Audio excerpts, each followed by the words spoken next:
How do you stretch your boundaries, and what are your areas where you feel kind of a bit uncomfortable? Being here. Okay. Mutually.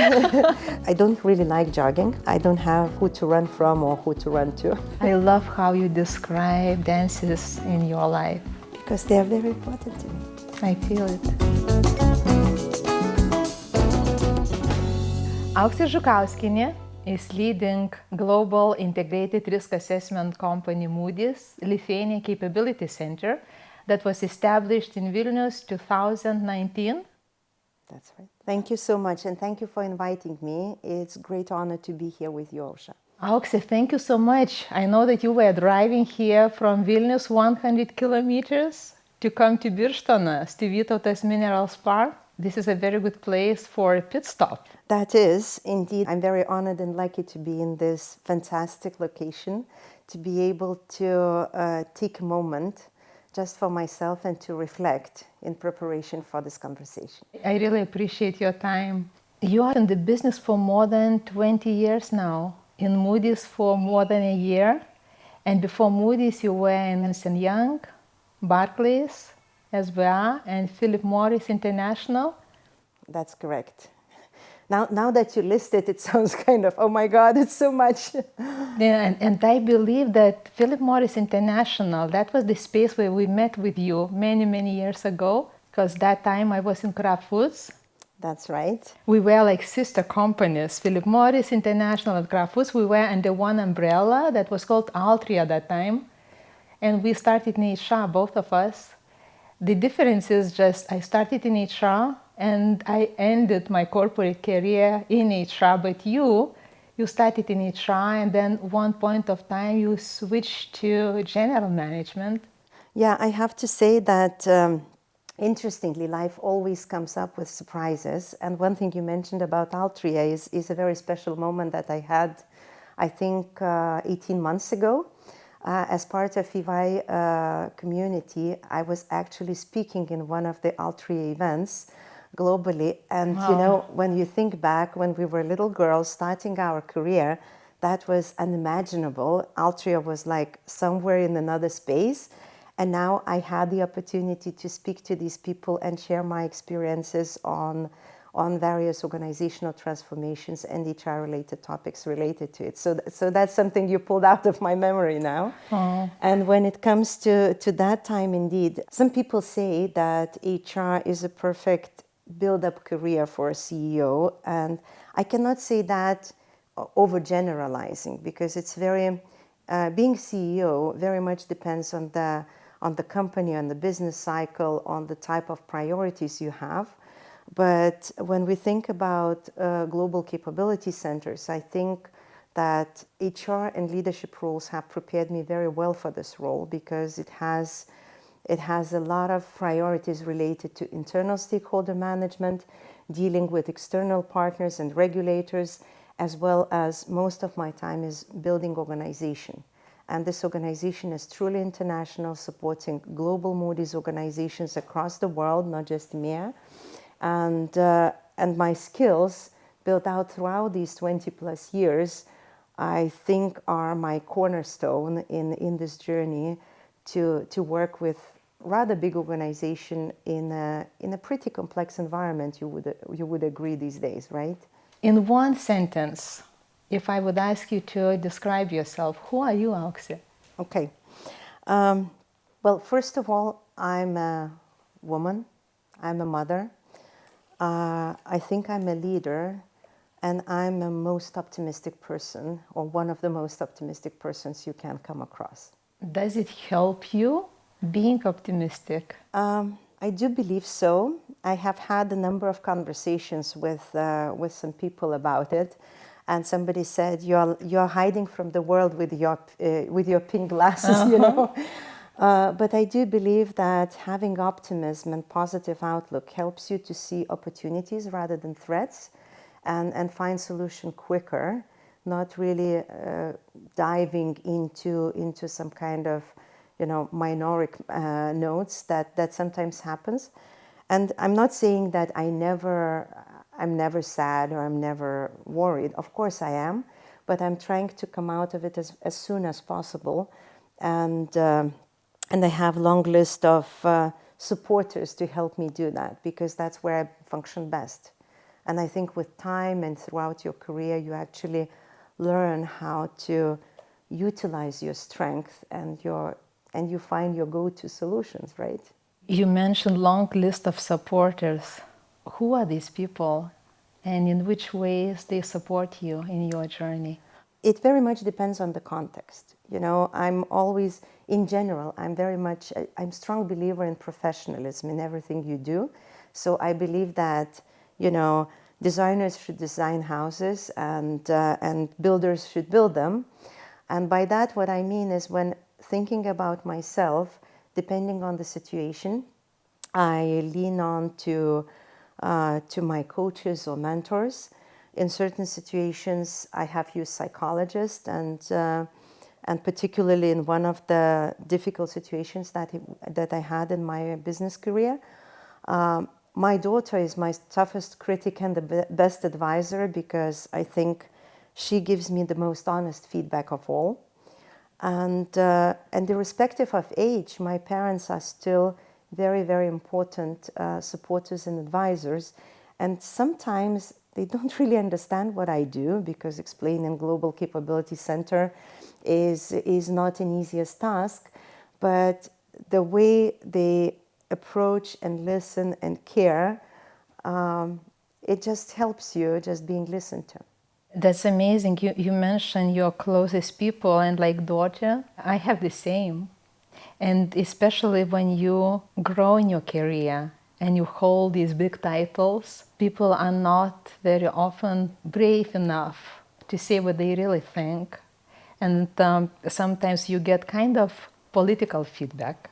That's right. But your family, and especially your kids, they don't have these barriers to say what they Absolutely. think. Yeah, and they grow us a lot. Yeah, and I think we learn from them a lot, because they live and they grow in the new world.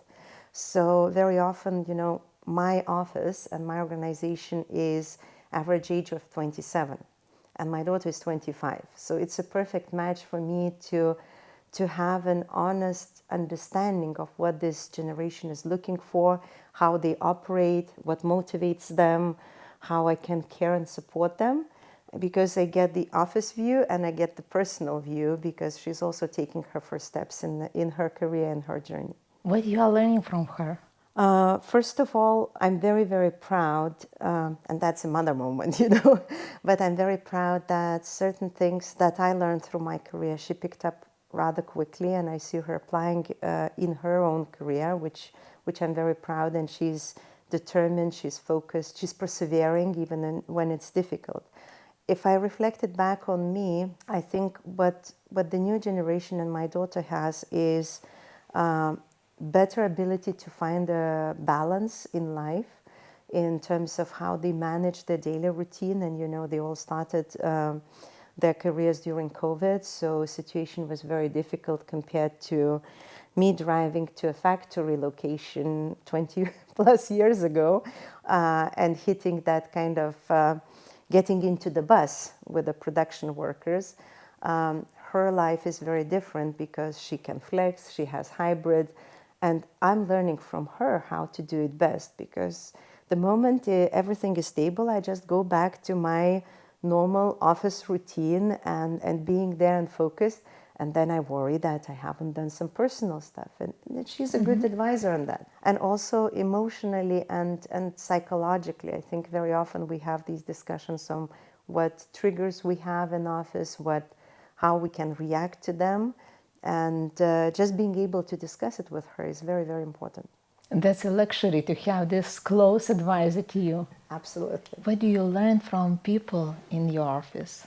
I think we're learning together. We're on this journey, and what I find difficult is young people want progress, and that's an absolutely great thing. But they want progress to happen fast, and typically progress is seen only vertical or upward. And the more I read and the more I see the world around me, I realize that the world has changed over the last 20 years, and it is changing even faster these days, which means that we don't know what that future roles and future organization will look like. We will need to create it. And I'm learning with them, and I'm trying to teach them as well on finding the balance between having a kind of long-term objective in your career on some certain position that you have in mind versus actually growing yourself as a professional and individual. And I think a good example of that is what you mentioned before. When we started our career, there were no capability or business centers, and no one could have imagined the role that I have now to be aspired to. But the growth and development that I've undertaken expanded my capabilities and helped me grow both professionally and also kind of leadership-wise to be able to take that role when it appeared. And this is what I'm trying to navigate within organization, that how it looks today, I believe it will look very different in 5 or 10 years from now, simply because of the technology changes, AI introduction, a lot of different dynamics on the job market, globalization and integration of global roles. We can all work and do work irrespective of where we sit or from where we connect. And this defines different capabilities and strengths that we need to develop in ourselves. It's not so much about just being promoted one grade up. It's actually more about what kind of experiences you accumulate. And it's always a tough call between going into depth versus breadth in terms of your development, because naturally, when you talk about doctors or lawyers or some other professionals, including academia, we are looking more into depth and real experience and expertise in that area. But when we think about corporate world, more and more we see that generalist skills is something that is driving us forward, being able to connect sometimes unconnectable dots and being able to draw conclusions from that. And this is where it's a little bit harder when you're just starting your career to see that opportunity. And so how do you retain your organization in this moment when people only want to go up, when actually they need to learn the breadth and the depth of different components of what we do in business. And I think Moody's is a very interesting place to be because we've worked in very pragmatic businesses, right? You can eat the candy, you can touch a tobacco product, or you work in the bank that every one of us is using, and we understand these products. When I came to Moody's, I think I learned the most in my last, 5 years, because the industry is so, it's kind of, let me call it superficial, and sorry, Moody's, if it's wrong word, but it's not something you can touch or experience. You need to really understand what impact we do and how each of our calculations and credit ratings and risk assessment defines the future of the businesses and the future of communities in which we work in. And this was such a mind-blowing experience for me to understand how a company like that operates. And so for me, it's very important that I can never stop learning, because there is still another new avenue to explore and another opportunity to look into. What you would advise to somebody who is at the very beginning of their career and they want to succeed? One advice that I give everybody, irrespective of the age, is surround yourself with intelligent, professional, challenging, and open-minded people. And the more you learn and the more kind of role models you have around you, it kind of lifts you up and you strive for more. If you only, like at school, you can be the best in the worst class, or you can be the average in the best school, in the best class, and that puts you forward in a much stronger position than just being a leader. And I think the other thing I would say is don't be afraid to try, make mistakes, and have setbacks as long as you learn from them. And coming back to my first point, when you have right people around you, especially in the setbacks, especially in the difficult, complicated situations, they will be the ones that will help you step up and move forward, versus, nagging you on the mistakes you've made and kind of pushing you down. So having the right people is my number one recipe in everything we do. Thank you for mentioning this right people, because the challenging sometimes may have the opposite effect. Yes, that's right. And it very much depends on your self-confidence and self-esteem. And for those people who have this strength, inner strength, so the challenging can be something helping them to see things from different perspective. But if somebody has this inner critic with strong voice and the person comes to a challenging environment, so it can worsen the situation. What is this right person, right somebody who is supporting you? What attributes this person has? I think the first and most important point, at least for me, is the compatibility of values. Even if that person is much more experienced or works in a very different industry or has very different experiences than you, I think that alignment of values is a foundation that gets off the relationship between two people. If those values don't match, no matter how smart and intelligent and strong that other person can be, and even good-willing, it's not going to have right effect, because there will be always this trigger inside you, always kind of teasing out some uncomfortability, versus thinking about certain foundational elements in your decisions and in your life. The other thing is that the person who we choose to help needs to be willing to help and support you.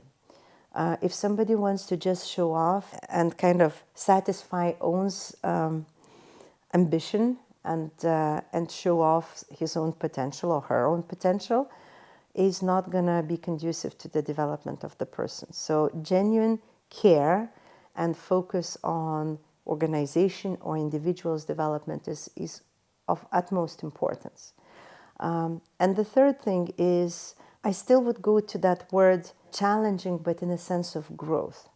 Because if we really want to grow, there are certain places where you need to go into uncomfortable areas. And you need to stretch a little bit your boundaries. And so, but if you are working with a person who has right values and is caring about you, that journey will be safe, but it will be very exploratory. It's like going on the trip, you have your insurance and you have your credit card, and then you're ready to go into unknown. And hopefully you have a person next to you if you go into a jungle or somewhere. But the first thing is really those values, care, willingness to support, and then something that this person can give you, can uplift you in the areas where you are ready and willing to grow. What is your value, one personal value that you would never compromise on? When you ask one, it's always very difficult. I always think of two, and I hope you don't mind me saying that. Sure. Integrity is one thing that I don't compromise. And the second thing, which is of utmost importance, is professionalism. I mean, in whatever I do, I either do it well or I don't do it. And I expect the same from other people, that if we agree on something, if we strive for something together, that this person is full on into this matter, whatever it is. It can be a personal matter, it can be a business matter, but it's almost like for better and worse. How do you stretch your boundaries, and what are your areas where you feel kind of a bit uncomfortable but still go there? Being here. Okay. Mutually. That's one of the areas. I think the way my career has evolved actually was very conducive to that development. And I think in early days I have been exposed to people who gave me a lot of supportive feedback, who gave me a lot of improvement feedback, but also gave me strategies of how to address it. And I'm still trying to use those. And working in corporation, the good thing about it is that I am the local CEO of Moody's in Lithuania, but actually I have a lot of senior leaders that I can rely and count on in the global organization to coach me, to buddy me, to mentor me in different situations that I have. I think the other thing which I do, I expanded myself into Lithuanian Business Network, and now I work and I collaborate a lot with different organizations like American Chamber of Commerce, Investors Forum, and some other organizations where the mindset is very different. And serving on the board of Junior Achievement is a great honor and a great responsibility, but also it's a great learning opportunity because we're talking about future generations' development. It goes into the educational sphere, of which I'm not an expert. I'm dealing with a lot of bright people from areas that are very, very new to me, like startups, investor angels, and I mean, the community of Junior Achievement Board is very, very broad. And all of this, I believe, grows me as a person, as a leader, and as an individual. One of your advice was, don't be afraid to make mistakes and learn from them. What about your own mistakes? There were a few. I think when I was still in HR, one of the biggest mistakes I thought at the time was, hiring the wrong person because how comes? You in HR, you need to know people. And choosing the right person into your organization is very challenging for you as a leader, but it's also having a lot of negative effects on your organization. And I did have such an experience bringing on board somebody who I would say oversold skills and competencies that was able to bring, but most importantly, the person had very, in my view, wrong values for me and for organization, including things that you wouldn't imagine, like sleeping on meetings, driving drunk, and that kind of that's extreme. Strong. And that was a very big mistake in the sense that, so I coached this person, I worked with a person, and then there was a probation period, and I knew this person needs to go. But broader leadership team, we have decided, okay, let's give another chance. And we gave that another chance. And 1 month later, we still had to separate with this person. And of course, there was financial implications, but that's typically not the biggest problem. The biggest problem was that the organization was dysfunctional by then because people see wrong behaviors very, very fast. And then they were like, how comes you tolerate that? How comes I have to do this work for this person? And personally, it was a very difficult situation. I still remember it because that person not just was misplaced and misbehaved in the organization, but actually threatened us with committing suicide if we let go.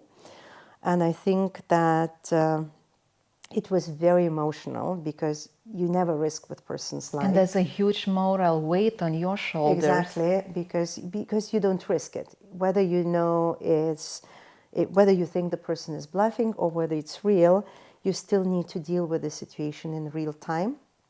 And yes, we resolved the situation and the person is well and alive as much as I know.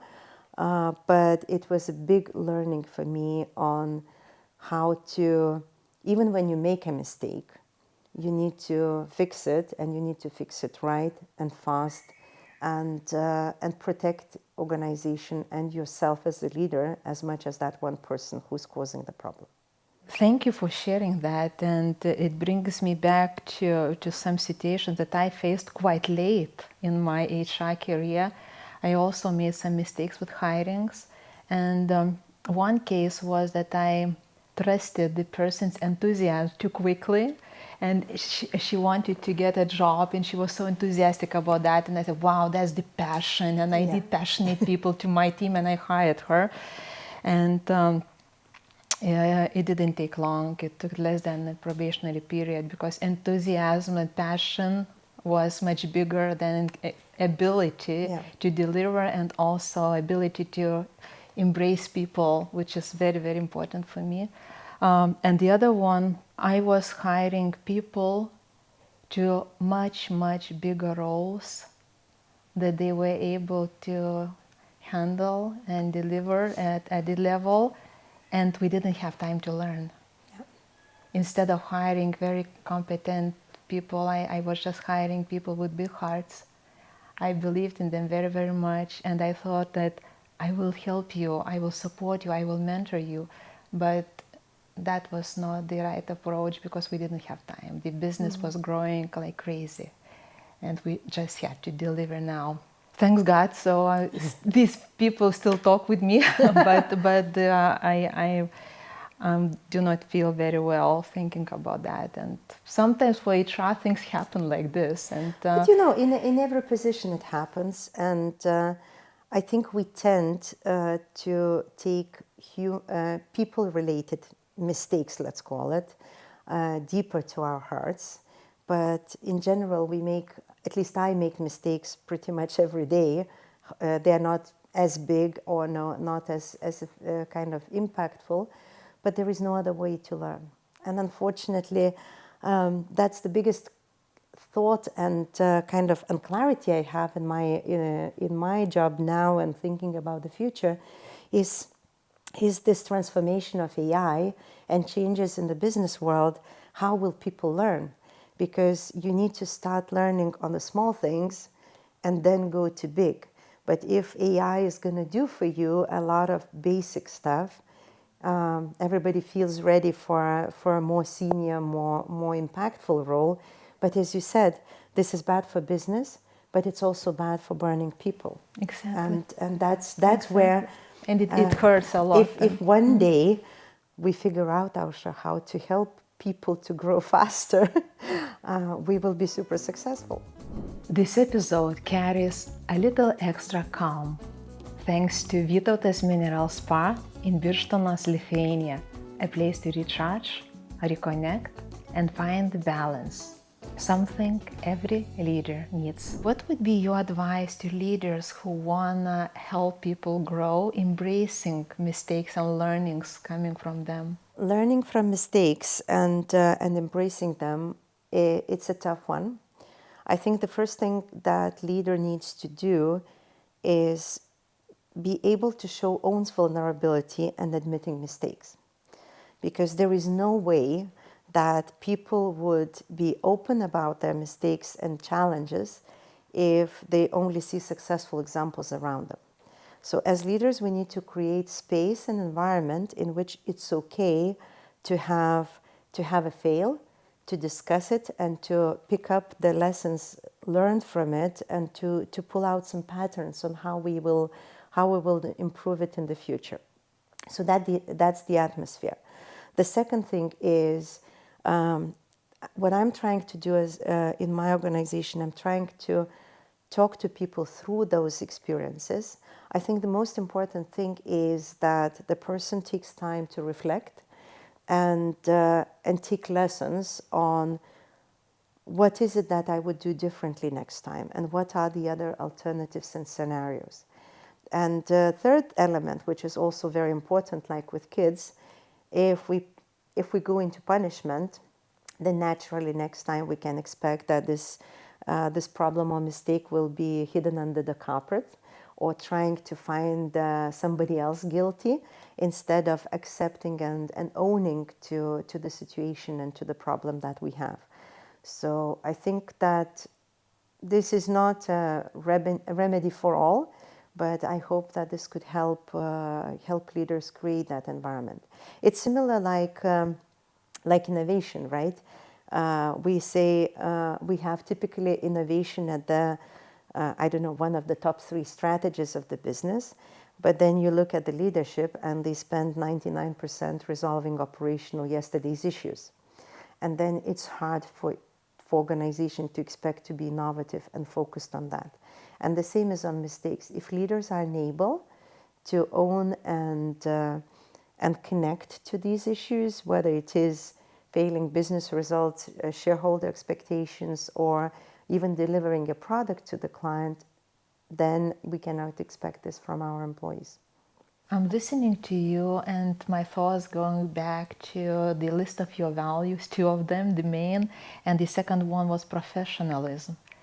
And to me, like, I'm making now connection, professionalism and embracing mistakes. So it sounds like it's part of being professional, being able to deal with your mistakes yourself as a leader, but also supporting your people. And for me, it connects to both of them. Integrity is also very important, being true to yourself and to others that you work with. But from professionalism point of view, I think the moment you stop growing professionally and personally, the moment you start going back. So mistakes are part of learning. I mean, we have so many books and so many examples where, I mean, biggest inventions and biggest achievements were made through mistakes, right? But somehow still, and especially in this world of social media and, you know, Facebooks, Instagrams, we all want to just shine bright with all of our achievements and greatness and titles and awards and whatever it is. But actually, admitting to one's mistake is as big achievement to me as winning a trophy. Because typically you learn 3 or more times from your mistake than you learn from yet another good experience, you know. Wow. You mentioned mentors and coaches. At what stage of your career, how long ago you got the first mentor yourself? In the start of our career, I think the word didn't exist, right? Exactly. But the first mentor I got was around 2003, 2005, when I was working in, I think I moved to Switzerland at that time, so it must have been around 2005. I met a great person who was teaching us globally on Lominger competencies and learning agility. And she was a consultant, and we worked with her for a number of years, kind of building a lot of leadership models, talent management solutions, and different kind of behavioral patterns that we would kind of integrate into our HR practices. And at the same time, I had one of the biggest setbacks in my career, and I was really lost. And this person actually stepped up, not as a consultant. She was not paid to do that. She was not even within our organization. But she stepped up and introduced me to the concept of mentorship and to the concept of helping person in, at that time it was complicated situation. And mentorship doesn't have to be that. It can also be a very positive growth-oriented goal. But Linda, she was the light of my life and actually the savior who gave me that straw to actually step up and continue. And some of her ways were rather brutal, like taking me by hand and walking me around the office and really literally finger pointing to the things that my team has done and saying, oh, tell me, who was that stupid person that did this and did that? It was more like an Adler kind of approach.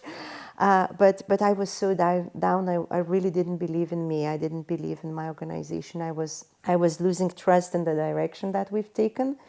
And through emotional support, guidance, and as I said, the kind of brutal Adler approach, she put me back from pieces into one.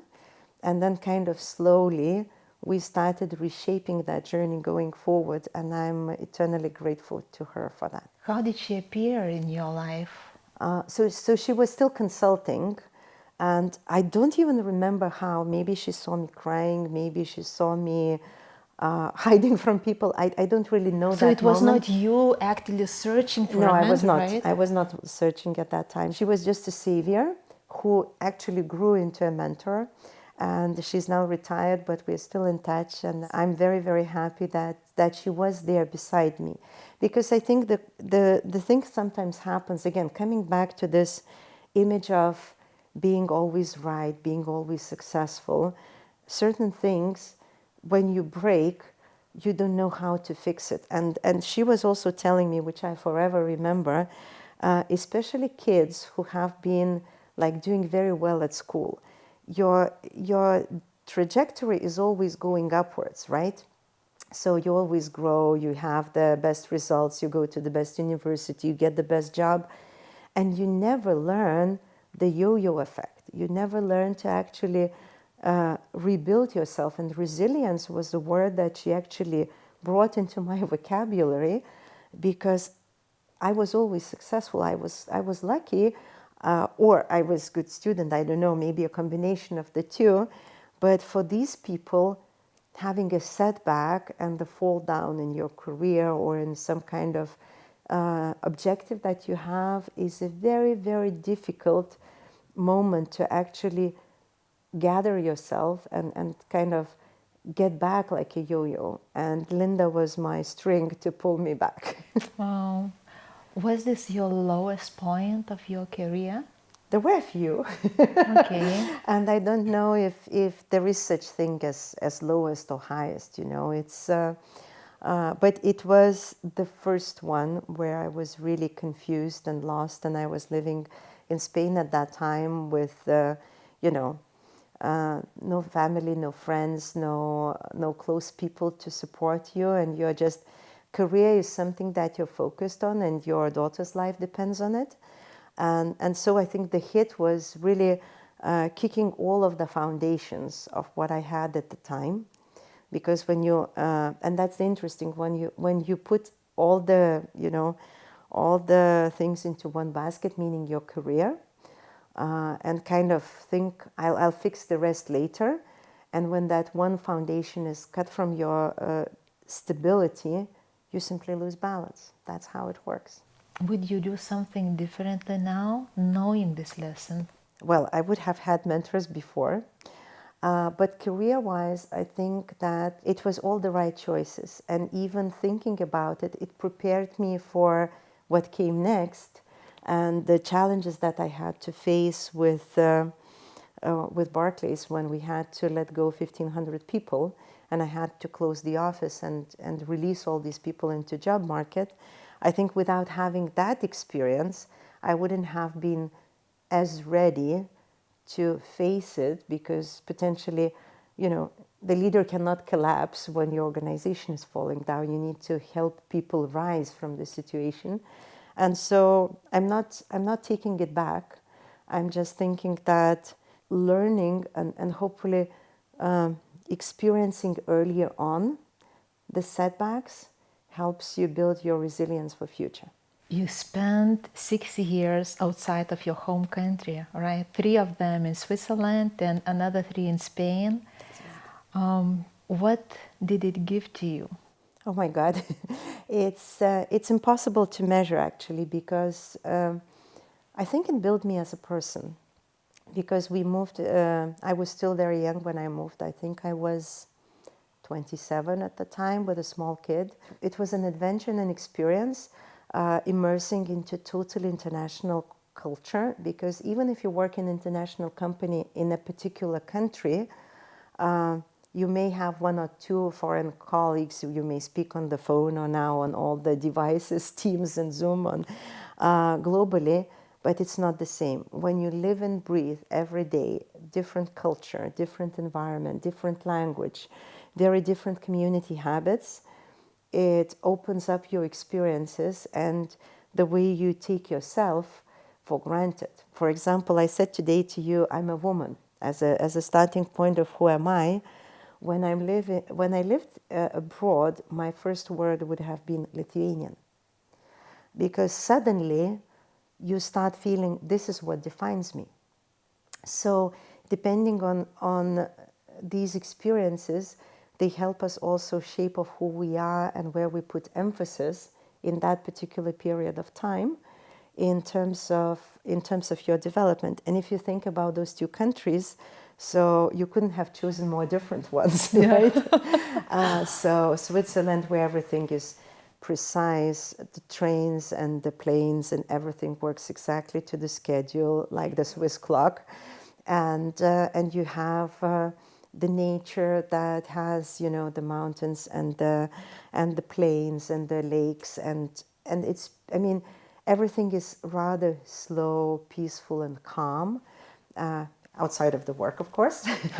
And then you move into Spain, where it's still the same company, right? It was still Philip Morris, but the environment is very different, and you are in Madrid. You are living through 40-degree heat, and you attempted to go on siesta.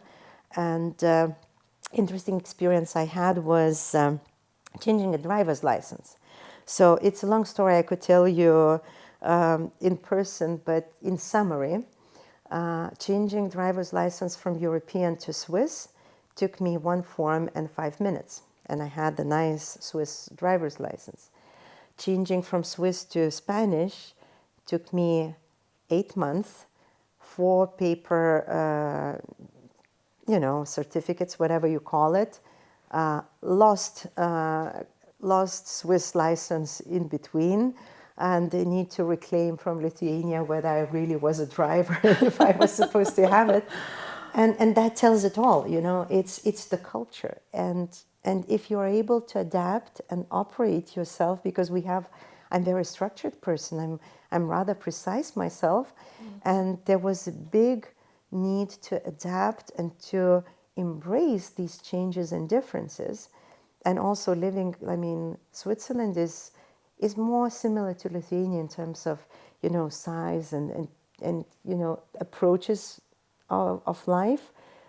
I mean, Madrid is a huge city with 6 or 8 lanes of roads, and learning even to drive on those roads was another big learning.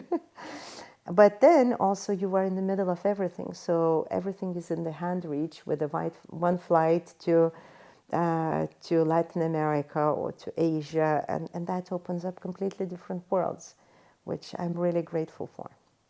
If you would have a chance to return back to work there, either to Switzerland, either to Spain, would you use this opportunity? Oh yes, in hindsight. But again, with the eyes of where I was then, you know, because today I think I would learn very different things, but I would still take that opportunity. I think it's really rewarding. I asked you to bring something to CEO Pitstop, a thing that represents you as a person. What did you bring, Aukse? Are you ready for it? I think I even know. Okay. So I brought my dancing shoes. What a surprise! What a surprise! What a surprise! I'm not going to put them here with the coffee.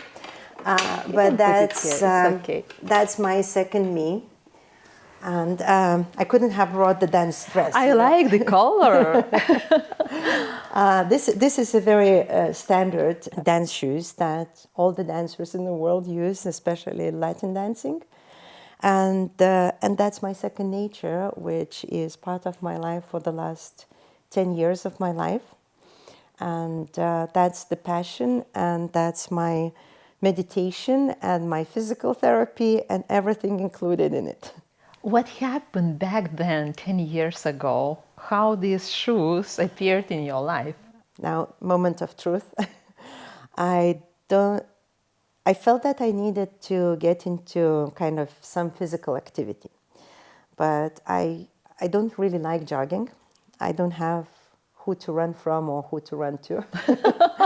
And I don't really like the gym. It's not the place for me completely. So I was talking to a friend and complaining like, oh, I want to do something, but and I would love to dance, but I have no partner. And then she told me about this thing about pro-am dancing, where an amateur like me can dance with a professional coach. And it's something that people can do. And it was the first time I heard about it, so I took her advice and I reached out to a club that was organizing such things. At that time in Lithuania, I think there were maybe 3 or 4 couples or 3 or 4 people doing that. I guess I'm in the first 5 maybe. And so it started. And I started dancing, I started practicing. It was, for a year, it was more learning the basics or relearning the basics because I danced as a kid. And then after a year, my coach said, you need to go into competitions. And ambitious as I am, I took up this challenge. And since then, I think we've traveled all continents except Australia for competitions, me and my studio. And we established, we felt that we needed a community and a place to gather for people who shared this kind of passion and hobby. So today we have an amazing community called Milagro, and I think we're uniting around 200 people. Wow. Dancing in Lithuania, this type of dances. And I can never stop. Oh, you are unstoppable. Kind of. I can see how your eyes are burning when you tell this. Yeah, and I think the interesting thing about it, so, I mean, one was the physical side, but the second thing, which was also very interesting, is how having something beyond your traditional kind of life helps you, first of all, to expand your network, which is very important in business. Secondly, it helps you to really disconnect and open up your mind, because when you're completely disconnected, and I don't mind, it can be yoga, it can be basketball, it can be anything of any kind of experience, painting, but it's important to have something contrary to what you do on a day-to-day basis, because it kind of expands your creativity, it helps you to be more open-minded, and also it helps establishing yourself in a different zone. So if something goes wrong in your career, you have another side. And to that, I have a story that when Barclays was closing, it was definitely a very stressful time for me, because it was very confidential for a long time, and I had to live and prepare all the scenarios with just a couple of people in Lithuania who knew it. I couldn't even tell my family because it was non-disclosable, confidential, and you kind of feel everything is broken. The foundation is kind of melting under your feet. And interestingly, that was the time when we decided to establish a permanent residency for our dancing club and to open our own studio. And I didn't think about it that way at that time, but in retrospect, I feel that when one thing was breaking, another one was building up. And it kind of helped me rebalance myself, my energy, my passion, because it's very hard to just focus on ending for a very long time, no matter what it is in your life. So having something that you build out and create, and like bringing new life and new birth. So that was potentially a savior for me. Wow. I love how you describe dances in your life. Because they are very important to me. I feel it. Yeah, and I think it's also, what's interesting about dancing is very often we think of ourselves as a kind of certain type of person, like this capability, that strength. In dancing, I think it's interesting that you need to combine your physical moves, your mechanics, with the musicality, with the choreography, and most importantly, with the partnership. And that activates all of your sides of the brain. And if I could tell every leader in the world, do something like that, because this is how you need to operate in organization. You need to think about your shareholders. You need to think about your day-to-day operational stuff. You need to make sure to hit your targets because you want to win within the marketplace. But also you have commitment to your organization and your people, and you always need to be in sync with their emotions, with their values, and being able to kind of operationalize all of those brain capacity, I think is super helpful, at least for me. Disconnect to recharge, Yes. or disconnect to connect. Absolutely. Oh. That's a nice way to put it. I'm just summarizing to what you are sharing, Aukse. What is one thing people often misunderstand about you? It's not really a misunderstanding, but I think it's the way of operating. I tend to be a really fast thinker, and I have a lot of there are a lot of neural connections happening in my head at any point in time. So what sometimes happens is that if we are solving some issue in my head, I already know what to do and I move on to the next one. But some other people are still reflecting or analyzing or considering what has been discussed. And I may be perceived as inconsiderate or, I don't know, not paying enough attention. And because I'm just already, I know what to do, let's move on, right? But when I work with my people in organization, and I just have a new hire who recently joined, one of the first things I tell people, this is my flaw, this is my way of operating. You have not just the right, but the kind of responsibility to stop me and to ask questions and to clarify, because it's we will only succeed if both of us are aligned, and people usually take that opportunity, and I'm open to these kind of conversations. But being aware of it, can I completely eliminate it? I don't think so. And interestingly, this happens also in my personal life. Sometimes, we are chatting with friends, and I just do the same. I think I heard it all. Let's move on to the next topic, because I'm sometimes maybe more afraid that I will forget this next thing. If I spend too much time there, it's hard to explain how it operates. But knowing helps, and using other people to stop me helps even more.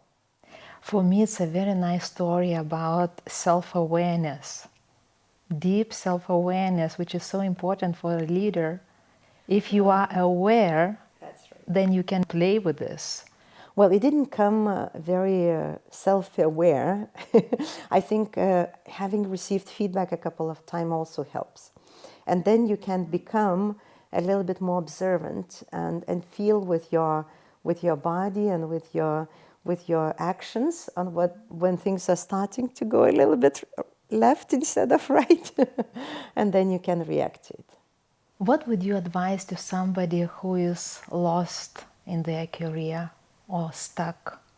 As a person who's been there, I would say that one thing is, again, it depends on your approaches in life, but I would say reach out to people you trust. Don't suffer alone, but reach out to people and validate if what you think, if what you feel is reasonable, or is it just a moment that we all have difficult situations, and there is no career and there is no job that you would not have setbacks or difficulties, but kind of verify if this is bigger thing than that, if it's a one-day problem or it's a real problem, and then use those people, use your network to generate ideas of what can be done.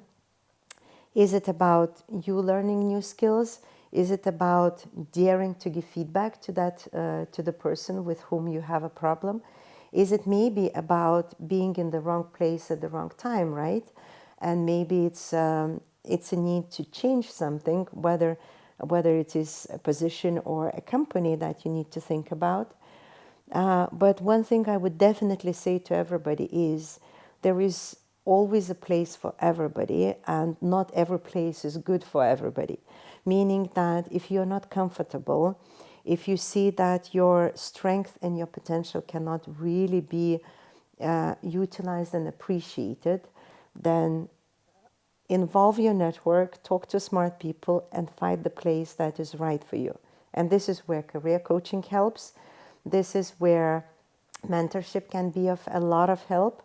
Don't always rely on your friend's guidance, because what's good for your friend is not necessarily what's good for you. And don't be afraid to ask a million stupid questions. I mean, one of the other difficult situations I had in my career was where I went into business that I haven't experienced before, and it was completely wrong decision. And when reflecting back, I said to myself, Aukse, but how comes? Why didn't you ask these questions? The thing is, I couldn't have asked these questions because I didn't know, and there was, but I could have found people in that kind of environment to help me phrase those questions for me. And I missed that step, and that had 2 difficult years of my career as a price to it. It doesn't mean that I didn't learn. I learned so much there, but the problem is that if it's not conducive to your values, if it's not conducive to your strength, I think the difficulty is that no matter how hard you work, no matter how much you invest, you never feel fulfilled and you never feel happy and content inside you. And that's something that can cause a lot of problems, starting with burnout and going down to very difficult health problems that we know happens. I was lucky to jump out earlier than it started, but I know, and I've experienced a lot of these situations with my mentees, with my colleagues, and so my advice is don't wait too long. What do you learn from people who disagree with you? A lot. I think if it's constructive dialogue and discussion, it's an absolutely amazing experience. And I mean, there are a lot of situations where I thought about it and I said, thanks God this conversation happened, because our ways are defined by what we know best and our experiences. And when somebody brings in another perspective, initially it feels like a little bit like an alien, a little bit like, what are you saying? But if you give it time, if you really listen to hear and to integrate and to understand, I mean, very often we come out with a better solution, which is not this or that, but something much bigger than that. And you know that joke that is, when you have a mathematician and you say, what is 2 plus 2? And the person says, it's a 4, right? Obvious. And then you talk to a banker and you say, what is the 4? And they say, you know, if you take into account the time value of money and if you consider the inflation and this and that, it can be a 3 or a 5. And then you talk to HR or to senior leader and you say, what is 2 plus 2? And the answer is, what do you want? It depends. Uh-huh. So I think it's also always looking for that kind of broadest understanding. It's not always easy. For me, definitely not so. And I can be quite stubborn on some things. But again, I know that certain things work with a certain ways that I have practiced in my life. But also I'm trying to be sensitive to those areas where we can learn and grow from a different place. Maybe it may be difficult because we have to put our ego aside, to hide somewhere for a moment in order to listen to different perspective and different view. Yeah, and this thought of listen to hear and understand versus listen to respond is a trap that we all very often fall into, right? And it's not always easy for me, but being a coach and mentor also helps me to practice those also in the working place. Aukse, what you are afraid of?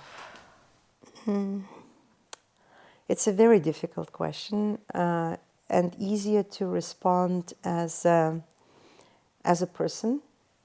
I think my only fear is not to, how do I say it?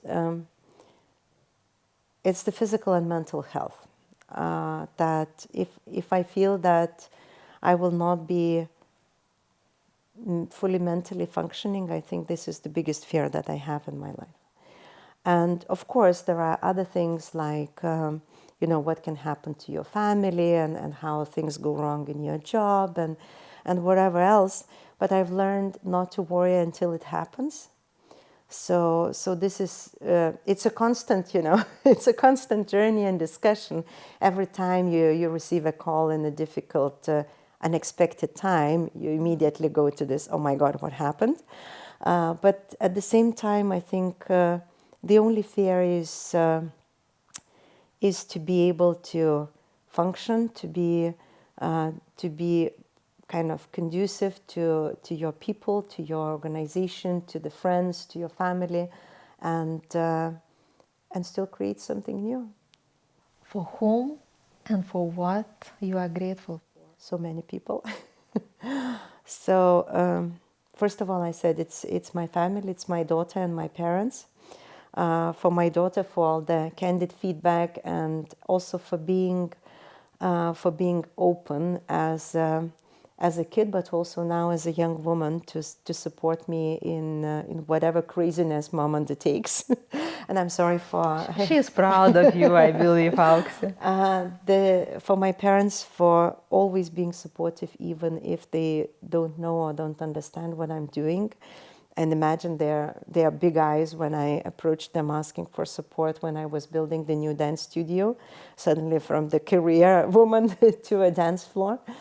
I'm very thankful for my critics, for people who are sharing candid and open feedback with me.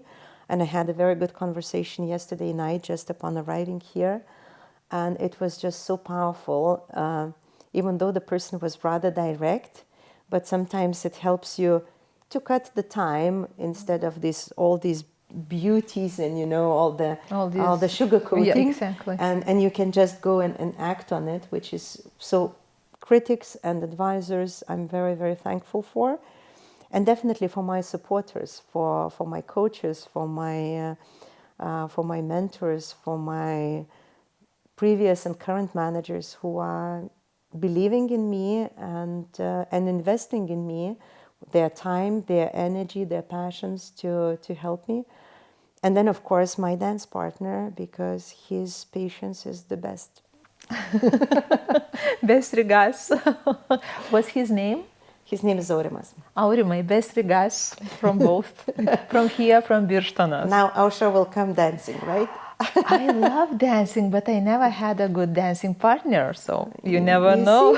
Inspired now by... I will invite you to our dance studio for a trying lesson. Oh, thank you so much. Deal? Deal. What would be your best advice to a 20-year-old Aukse? Do the same and more. Be braver. Be more forthcoming. Don't be so afraid to make mistakes, which I was at the time. Don't judge people by how they appear in the first look, and really give them in a good and in the bad sense. And don't get distracted by the louder people in the room, because it doesn't mean they are smarter or that they can bring more value than you can. I remember this feeling that when I moved to Switzerland, I was middle manager in Lithuania, and I came there, and suddenly you are more or less at the bottom of the pyramid of the headquarters. Coming from a country that nobody can pronounce and with a name and surname that nobody understands. But at least they know where approximately it is on the map, I guess. Some. And you hear this loudness and kind of image of everyone is so smart, everyone is so intelligent.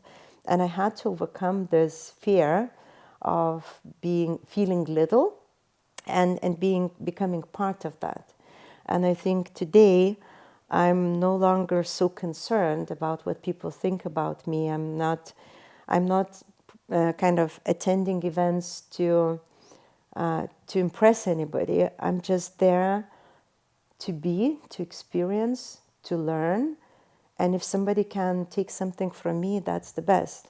But it's not about, what people think of you. It's much more about why I'm here, why I'm investing this time here. And it's not being arrogant, it's much more being self-conscious and maybe self-confident that there is a place and time, and you have proven yourself already. So I would say to 20-year-old Aukse to just not to be afraid to dream, to seek, and never stop learning. Your name in Lithuanian language means gold. That's right. And for me, this hour with you was golden hour, a gift. Thank you so much, Aukse. Oh my God, thank you. I did not expect this closing. Thank you. If you enjoyed this conversation, don't forget to like, comment, and subscribe. There is much more to come.